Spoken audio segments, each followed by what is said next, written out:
Emma Frost e Noturno se tornando X-Men. As perdas. A traição. A queda do sonho de Charles Xavier.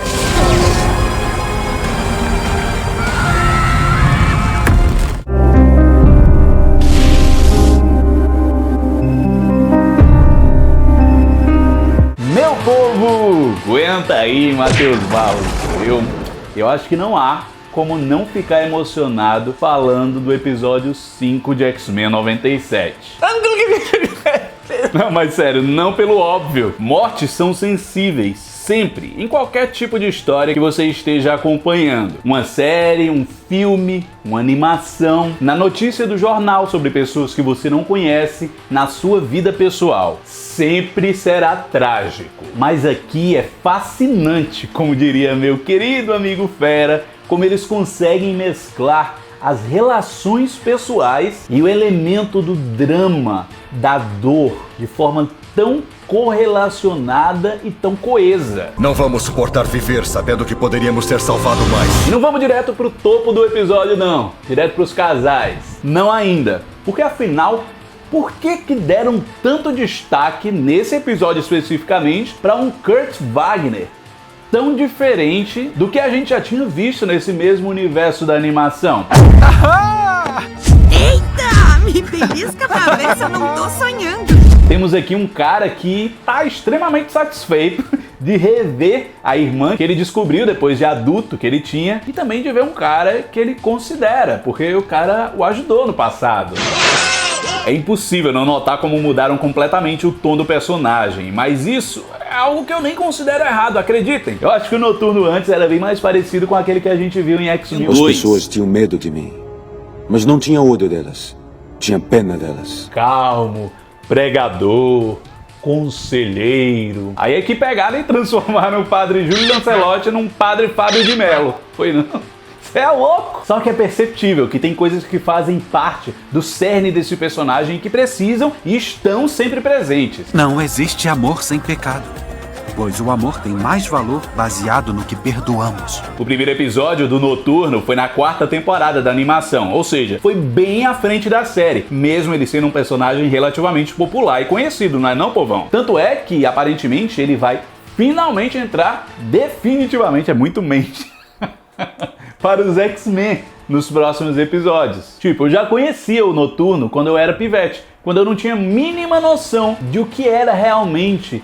essa equipe, de quem eram as pessoas que faziam parte, quem eram os X-Men. Se eu já conhecia, isso é um sinal pra mim de que realmente esse personagem era popular e merecia mais espaço. Temos muito o que conversar depois da nossa aventura gótica lá nos Alpes. E falando nos episódios da série de 1992, por favor, não aguento, eu tenho que citar isso aqui. Nem tem tanto a ver com o episódio, mas é que eu acho muito engraçado. O título do episódio era simplesmente, o primeiro que ele aparece, Nightcrawler, né? Que aqui a gente tinha que traduzir Noturno, que foi a tradução feita que todo mundo conhece. Mas não no Brasil dos anos 90. Aqui o título ficou Um Mutante dos Diabos. Um Mutante dos Diabos.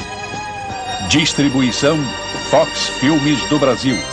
Versão brasileira Herbert Richards. Sério, eu sinto falta dessas adaptações tão sessão da tarde que faziam antigamente e que podem, às vezes, realmente ser marcantes para algumas pessoas que estavam assistindo, ser legal mesmo assistir, ouvir e relembrar. Claro, depois o pau, porque pegaram a tradução e começaram a chamar ele de morcego. Sim, não era Noturno, era o morcego. Fazer o que? Acontece. Cadê o morcego? Enfim, eu acho que por achismo mesmo meu, um dos motivos para terem atrasado tanto a apresentação desse personagem antigamente é porque um ponto importante para entender o Noturno é a fé. A produção deve ter pensado 2 vezes se realmente iam querer tocar nesse assunto espinhento em um desenho animado dos anos 90. Hoje em dia não, né, meu povo? Acho que já tá tudo muito mais aberto para se falar de várias coisas, mesmo que ainda haja resistência. Eu não tô falando que é fácil, não. Só que eles tiveram a coragem de trabalhar no passado, então não precisa revisitar esse assunto. Apenas referenciar. Contanto que você tenha deixado aqueles monges assassinos lá no monastério. Ah, que língua afiada, Gambit. Lógico que vocês sabem que X-Men sempre foi sobre lutas de minorias e preconceito. E esse negócio você pode explorar de diversas formas, porque ele tem muitas camadas. A gente já viu algumas delas nesse X-Men 97, nos 5 capítulos iniciais. Eu até comparei com situações do mundo real, né? Já falei inclusive sobre a exploração da fé para proclamar ódio usando o nome de Deus, seja ele o Deus que for. E também como políticos e extremistas fazem isso até hoje, da forma mais porca possível. A pessoa falou demais de Deus, mistura excessivamente religião com política e por luta de poderes. Invoca santos para demonizar pessoas e categorias, esses são os piores. E não é só pela hipocrisia, não. É porque não seguem ensinamento nenhum da Bíblia ou de qualquer livro sagrado. Porque eles sempre me odiaram. Não é à toa que um dos dilemas do Kurt e da Vampira também foi o de serem irmãos do Creed. Pois é, quem não lembra ou não sabe, ele é filho da Mística com dentes de sabre. Não quero lutar com você, irmão. Aberração. Gente, isso aqui é família complicada. E tipo, é tão bizarro que o discurso da galera antimutante, dos amigos da humanidade, é exatamente idêntico aos extremistas e preconceituosos do mundo real, que a gente vê até no nosso país. Seres humanos patriotas de toda parte apoiam os esforços de vigília e eliminam a praga mutante. Parece até que previram o futuro, né? Já que essa cena é do episódio 14 da temporada 4, ou seja, 1995, 96, por aí. Mas não tinha mãe de Ná, não. É método. As lideranças desse tipo de movimento sabem como tornar a raiva algo sedutor para as pessoas, como atrair através do ódio. As outras nações não deixam terroristas serem seus líderes. Ainda assim, muitas deixam seus líderes serem terroristas. Eles agem iguais e usam medos inexistentes na maioria para que as pessoas fiquem sob seus comandos. Nesse episódio vimos o ápice desse tipo de doutrinamento preconceituoso, de uma forma fantasiosa, lógico, mas não menos comparável com a violência vista tantas vezes contra minorias ao longo da história. Um ataque coordenado contra a raça mutante. E exatamente no momento em que o seu mais agressivo defensor, o Magneto, tinha baixado a guarda, dado uma chance para um momento de paz, para uma vida melhor. Um genocídio sem precedentes, que eu já vinha falando, né, desde o episódio passado que ia acontecer, baseado nos quadrinhos sim, nos quadrinhos até morrem mais de 16 milhões de mutantes nesse genocídio de Genosha. Mas não era só por isso que eu previa, é porque na verdade tava na cara o caminho que o Eric tava tomando. E pra completar, o ato ainda apareceu. Sim, o Vigia, aquele de Waref. A maioria da galera aí sabe que ele só vem observar algo de um universo quando o acontecimento vai ser histórico. Eu sou o Vigia. O seu guia através destas novas vastas realidades. Ataque, aliás, realizado no meio de festejos dessa nova vida, com Genosha sendo reconhecida como nação mutante pela ONU, a Organização das Nações Unidas, e com a falsa paz proclamada. Tudo isso no meio de um baile, né? Uma festa. Muito parecido e com certeza referência aos Hellfire Gala, os bailes anuais da Marvel que destacam os mutantes. Foi em um desses bailes que a nação mutante de Krakoa se foi recentemente. E agora, apoiado em easter eggs, isso acontece na animação. Gambit, diga quantos. Foram muitos. Até demais. Som, trilha, texto, tudo alinhado perfeitamente para fazer a gente tremer nas bases. Eu fiquei tenso realmente no episódio. Lembrando o que eu tava falando, o Noturno tava lá. E ele tava de propósito, porque ele é isso, personificado. O cara que é tratado como o diabo, que é perseguido, é colocado como o mal encarnado, o inimigo de Deus. E na verdade é muito mais cheio de bondade, fé verdadeira, do que os que o acusam. É o paralelo perfeito. E a gente já viu isso escrachado quando a Vampira, sem querer, foi tocada por esses baluartes da fé, os Papa Hóstia, tá ligado? Lá no passado, ela absorve os pensamentos deles e só vê muito ódio. Não toque em mim! Fora com o diabo! Nossas famílias, eles querem nos matar, devem morrer! Outra coisa legal que exploraram com a presença do Noturno na animação anterior, né, que é a continuação agora, foi sobre como a fé pode ser uma válvula de escape para os que sofrem e o quanto ela pode causar revolta também, exatamente por conta dessa galera que distorce tudo. Para mostrar melhor isso, eles usaram o Logan e seus dilemas pessoais. Minha revolta me cegou e por isso eu não podia ver.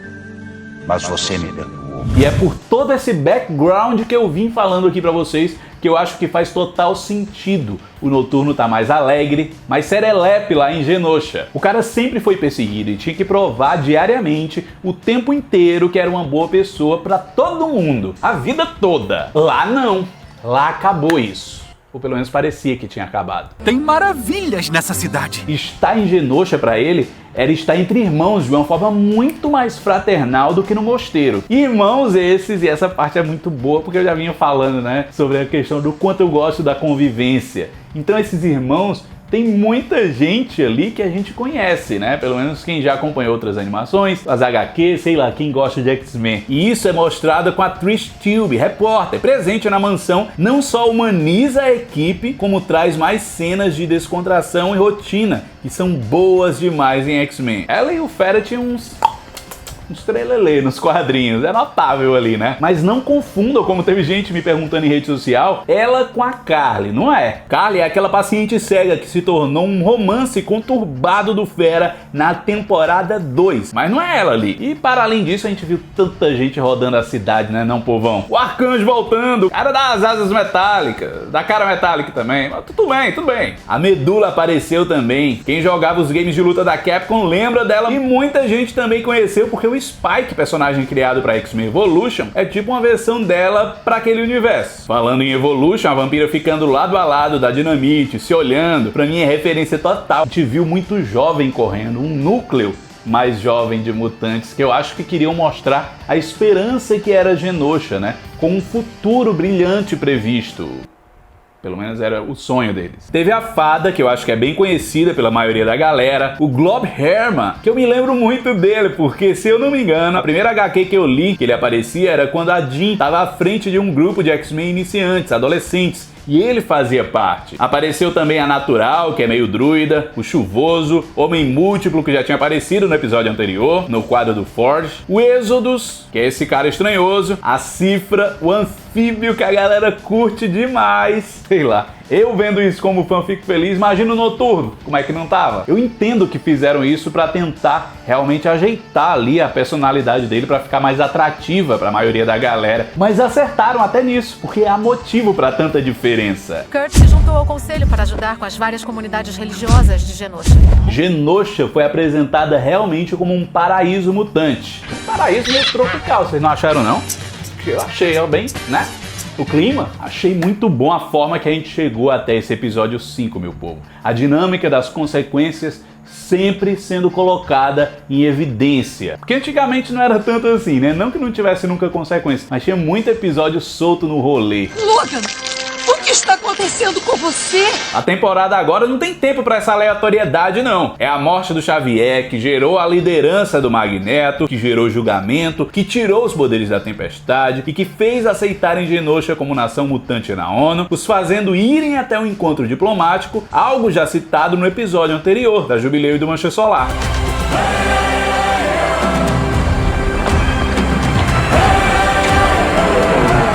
Trilha sonora, hein, desse episódio. É difícil a gente ver uma criação de um hino, como é a abertura antiga dos X-Men, e que é a nova também, né, porque é a mesma abertura, mas a trilha sonora está sendo tratada com maestria. A única coisa que me deixa um pouco decepcionado nesse momento de X-Men 97, e é muito pouco mesmo, é só uma frustração boba, até comparado ao tamanho que isso tá ficando, é que a gente não teve tempo de explorar mais Genosha, né? De entender melhor o funcionamento de tudo ali. Olha o conselho de Genosha! O que é aquilo ali? É um presente para quem gostava da animação antiga, quem é fã das HQs, para todo mundo. Todo mundo que viu X-Men algum dia ficou satisfeito com aquilo ali. Rapaz, ali tinha Madeline Pryor, Calisto, o Banshee, a Emma Frost, Sebastian Shaw e até a Moira, povão, a Moira. Deixar uma humana em nosso conselho. Nos quadrinhos a Moira já se descobriu mutante mais na frente, né? Mas ok, aqui ela ainda é uma humana, como ela é retratada em quase tudo que a gente já viu na vida de X-Men, e uma grande apoiadora da causa, amiga do Xavier. Mas que massa ver esse conselho com líderes de todos os tipos. É nítido que ali não importa se você foi vilão ou se você tentava ser herói antes de Genosha. Ali você é mutante mutante. É por isso que temos Sebastian Shaw ali, e até Emma Frost mesmo, vindos direto do Clube do Inferno. Pessoas que já infernizaram literalmente a vida da Jean e do Scott. Isso foi quando eles queriam dominar os poderes da Fênix, episódios da Fênix Negra na temporada 3. Ninguém pode controlar o poder da Fênix. A Cristal, que também apareceu no episódio 5 e já foi citada pelo Mojo nesse X-Men 97, tava nesse tempo aí paquerando o Ciclope. Ela é a famosa mutante cantora, né? Que muita gente aposta que vai ser a Taylor Swift em Deadpool e Wolverine.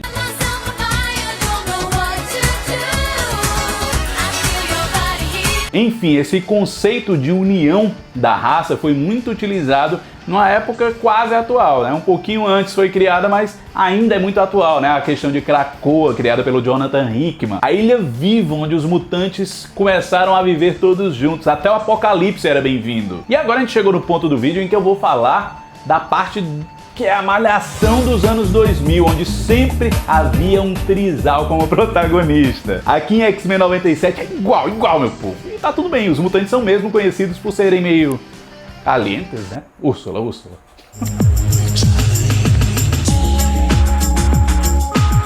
Magneto, Vampira e Gambit. O cara mais fechado e raivoso de toda a parada, admitindo que tá caidinho pelo nosso chip de infância. Não vou negar a minha paixão por você. Eu já disse que eu detesto essa questão do Magneto com a Vampira, né? Desde as HQs não gostava mesmo. Eu entendo que a Marie necessita ser tocada, ser amada. Mas a dor de corno do Gambit ataca meu peito, rapaz, me mata, ah, meu Deus.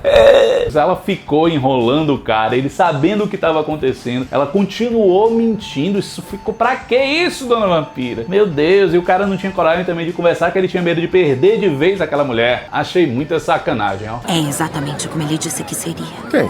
O professor? Ah, é, claro. Quando chegou a hora de contar já era tarde, né? Aquela história igual a do Forge, quando ele resolveu se abrir pra tempestade sobre os erros do passado, foi um momento péssimo. É regra, meu povo. Esperou demais, vai dar ruim. Ninguém viu novela mexicana nessas não? Excuse me, houve um destempero aqui.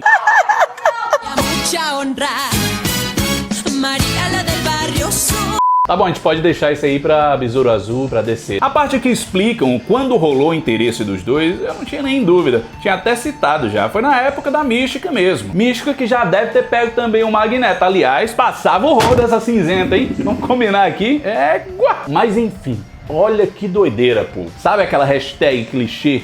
A vida é um sopro. Gambit entendia que seu amor era muito mais que uma coisa carnal, de pegar a gostosona da vez, ser o hétero top. Não era isso. Ele conseguiu ver mais do que a vampira física ali.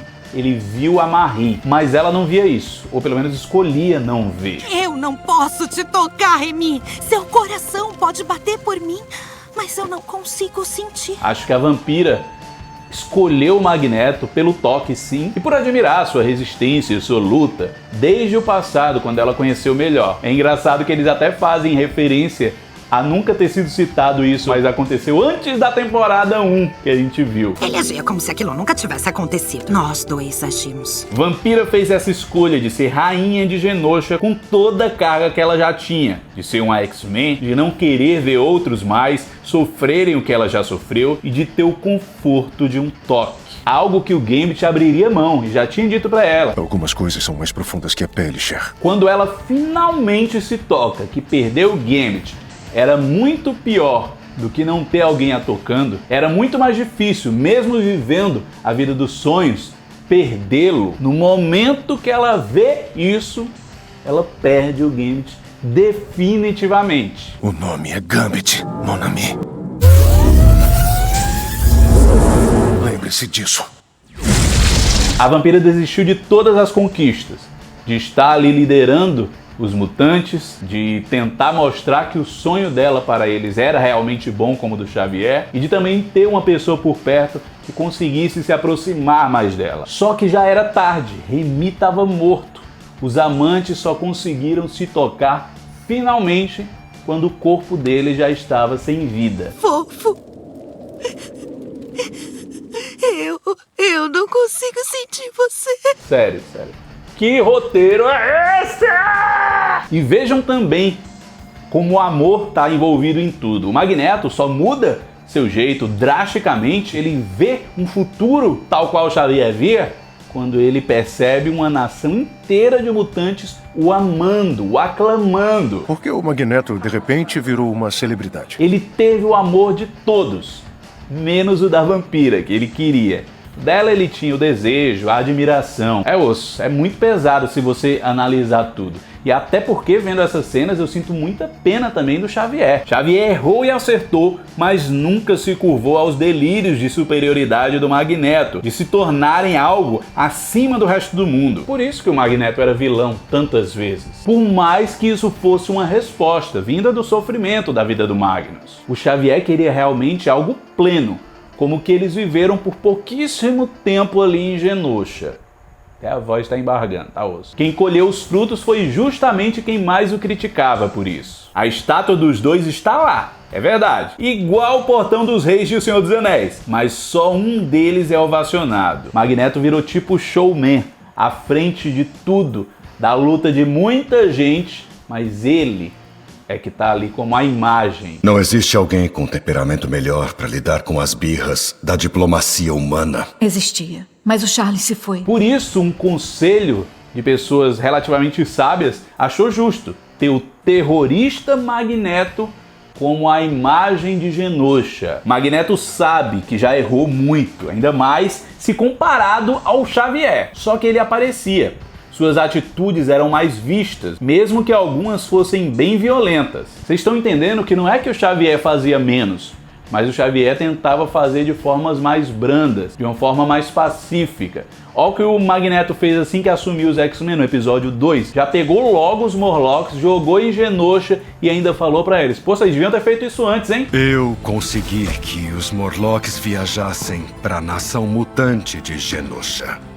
E me entristece que nenhum de vocês, nem o próprio Xavier, pensou em usar os seus consideráveis recursos financeiros para fazer o mesmo. O problema aí é que ao mesmo tempo que ele fez isso, salvou os Morlocks, tirou eles do esgoto, Sanguessuga e companhia eram agora sua responsabilidade. Foi ele que levou aquela galera pra lá. A preocupação do Magnus com sua raça sempre foi genuína, isso não dá pra negar. Só que ele não imaginava que algo tão diplomático pudesse realmente acontecer. Pra ele aquilo ali era utópico. Eu confesso, o mestre do magnetismo ficou surpreso ao receber um convite com o selo das Nações Unidas. Infelizmente, sob aquelas condições, ele também não conseguiu imaginar que viria um genocídio.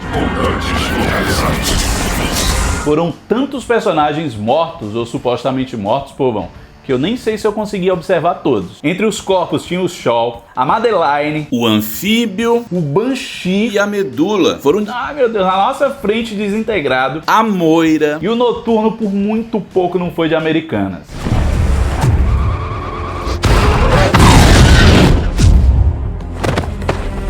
Imagina o desespero do Morpho se estivesse ali. Ele que já tem trauma de sentinelas. Ah, também teve a Calisto que morreu, né? Já que eu falei dos Morlocks. Então, vendo aquilo tudo, é óbvio que o Magneto se sacrificou por diversos motivos. Culpa pelos Morlocks, tipo, por não conseguir defender os seus. Esse foi um dos principais motivos que ele foi até o fim, sabendo que ia perder.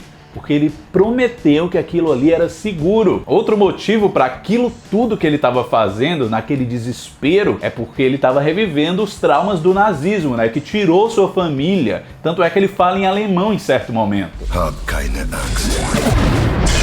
E eu acho que muito pior para o Magneto, que fez ele se sentir um tolo realmente, é ele ter acreditado que os mutantes teriam uma vida melhor. Ele ter se vendido ao sonho do Xavier. A ameaça ômega eliminada. O episódio é chocante, meu povo, como tinha que ser, nos quadrinhos também é. Esse é um momento em que a equipe X-Men precisa mudar tudo, dar uma guinada de pensamentos, personalidades. A gente já tá vendo isso muito antes do ataque, com o próprio Ciclope. Ele meio que tá chegando num nível de revolta com as situações que eles vivem, a lá Magneto. Tudo que eles fazem nunca é recompensado. Tudo que os X-Men lutam sempre é pago com mais sofrimento. O Ciclope deve assumir uma personalidade mais dura, como foi nas HQs. E quem sabe até sair dos X-Men, aliás. Não somos iguais a vocês. Graças a Deus, porque é a única razão de vocês ainda estarem vivos. Há muitos rumos que isso pode tomar se se a gente fosse basear em momentos em que o Ciclope fica muito alterado ou diferente nas HQs. Teve até uma época que o Fera foi junto. Será que isso vai acontecer? Ele saiu, montou outro grupo e o Fera tava lá. Talvez também veremos em breve a Emma Frost entrando para a equipe, além do Noturno, eu acho. Nessa parte dos quadrinhos, ela sobrevive porque seu corpo desenvolve uma mutação secundária para isso. Além de telepata, a partir daquele momento, ela começa a poder transformar seu corpo em diamante. A Emma também pode se tornar o par do Ciclope, vamos lembrar aqui, ou algo desse tipo, para balançar ainda mais o já completamente chacoalhado relacionamento com a Jean. Você me ama, Jean? Ou eu sou só uma lembrança querida? Obra do Senhor Sinistro, né? Aliás, eu disse que falaria dos casais e trisais, não só da Dona Vampira e seus dois maridos, porque falando em corno, o Wolverine sabe que essa relação com ele é só a válvula de escape para Jean Grey. Aliás, Jean Grey só não, né? Vamos falar sobre você e a garota Marvel. O nome de Guerra da Jean que eu conheci no meu álbum de figurinhas, é por isso que eu falei já em vídeos passados, antes de The Marvels estrear, que eu queria ver naquele filme a Jean aparecendo na cena pós-créditos. Perderam a oportunidade, porque ela é mais uma Marvel, ela é a garota Marvel. Mas sério, ela tá com o psicológico totalmente abalado, confuso por causa do clone dela. O Scott também, fora que ele perdeu o filho por causa de toda essa trama. Eu sou totalmente anti-Ciclope até, se a gente for ver bem. Não sou defensor do Caolho, mas pô, ele não tinha culpa ali do elo psíquico ter ficado também com a Pryor, né? Desculpe, minha mente viajou por um momento.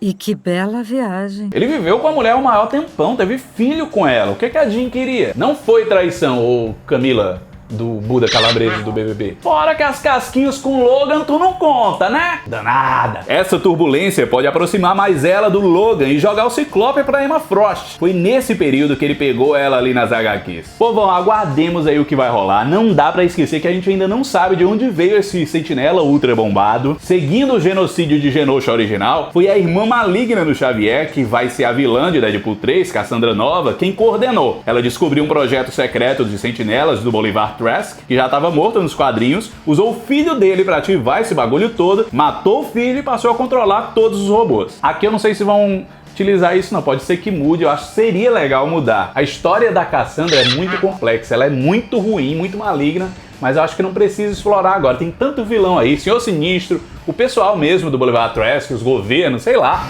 Você deve estar se perguntando, tá tão tenso que tá comendo, lógico. Quando eu fico tenso, uma das coisas que eu mais faço é comer na vida real. Real oficial isso. Enfim, mortes, mudanças, a gente deve ter mudança de uniforme também, muita coisa acontecendo. E não vamos esquecer que algumas coisas podem ser revertidas. É quadrinho, reversão das coisas é normal, ainda mais que a gente viu o filho da Madeline Pryor, eu sempre falo Pryor, não é do BBB, Deus me livre, Pryor do BBB. É porque a gente viu o cara aparecendo muito rapidamente, mas viu. Eu lamento muito, mano. Nathan Summers vive e estava tentando impedir as mortes de destruição, aparentemente. Só não conseguiu. Será que teremos uma viagem no tempo aí para amenizar todo esse terror através do Cable, né? Que é o filho do Ciclope e da Madeline Pryor. Pode ser, até porque a mãe dele morreu ali. Pelo menos é o que parece. Não dá pra saber respostas, preciso de respostas. Nos próximos vídeos você vai ver isso. Se inscreve no canal, dá like no vídeo. Faz tudo, chama a galera. E esse foi um vídeo incrível, grande, porque tinha muita coisa pra falar para um episódio especial. E é isso, povão. Mais um vídeo pra conta. Fui!